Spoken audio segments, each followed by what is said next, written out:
Hey, so my name is Rach. I am making another video for the YouTube.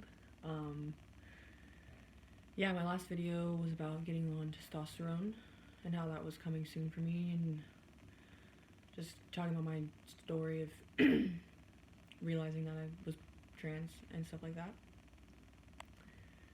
But what I realized, well, I haven't been able to start T. There's been a lot of insurance issues per the usual for trans people we out here, but I should be starting hopefully by next month. I'm not really sure when, but like soon, hopefully. Could be tomorrow, could be in a week from now, but hopefully by the beginning of May. So I wanted to talk about an important thing that I've heard a lot of people talk about before, but also not fully on YouTube, and this is kind of a fear of mine. So obviously, when you take testosterone, the ideal goal, end result, is to be as passing as possible, as cis looking. You don't want those hips anymore. You want facial hair. You want your face shape to, masculinize and be less feminine.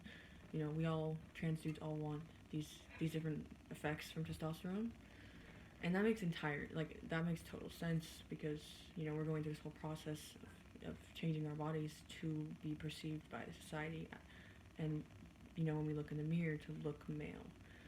But I think we can fall into that trap because a lot of us, um, might not end up getting everything we want, and might not pass as well as we would like.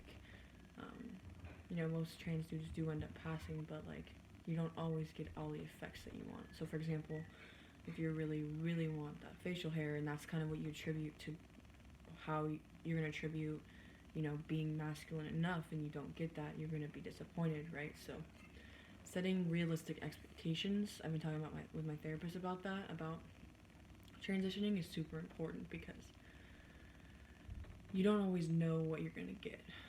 You don't know how you're going to look. You could end up having a super masculine hip shape, or you might not. And so for me, I'm in the very beginning stages of, I haven't taken tea yet. I'm just trying to set my expectations to basically have none. Like, I feel like I'm going into this, and I'm very not good at letting go of control in other parts of my life, but I'm trying to, in particular, in this part of my life, to completely let go of control. Like, whatever happens type thing. I go bald, sweet, I go bald. If my face shape doesn't change as much as I'd like, cool. My voice doesn't drop as much as I want, alright. Yeah, I mean, that'll be disappointing, but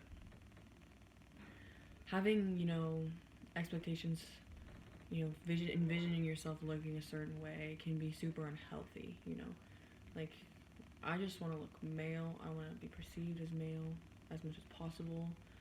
And I know I'm going to get some changes that are going to allow me to do that and be seen like that. And that's kind of all I can hope for, really. And hoping for anything more is going to lead to letdowns for me, I think.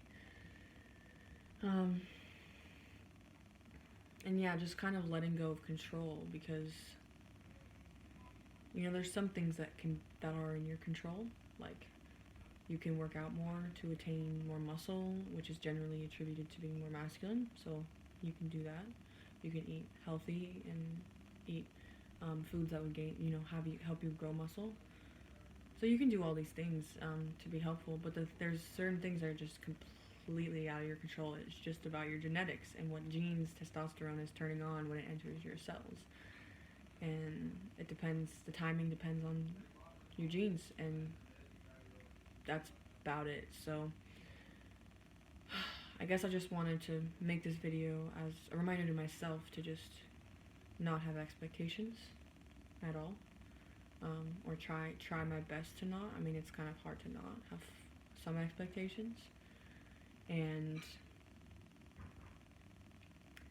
yeah, I encourage other transgender men to do the same as me, or attempt to do the same as me, and I know it's really difficult to do because we've been living in, if you're preachy, you've been living in a body that isn't yours for so long, and you know, like that's difficult. Like, I mean, I'm getting slightly emotional because it's freaking difficult, and you know, we always hope that one day, you get on TV and we're gonna have exactly what we always wanted, the body that we always wanted. We're gonna be perceived exactly as we always wanted, and that's the hope. But even having that hope can lead to maybe a lot of post-transition letdown and distress that I'm personally just trying to avoid. With that being said, I am incredibly just like, I've never been more excited about something in my entire life. Like the day before my tea appointment, I felt like it was Christmas morning. Like, and that's how I know this is the right decision. Just the level of excitement that the pain that I've been feeling for 22 years is going to subside soon.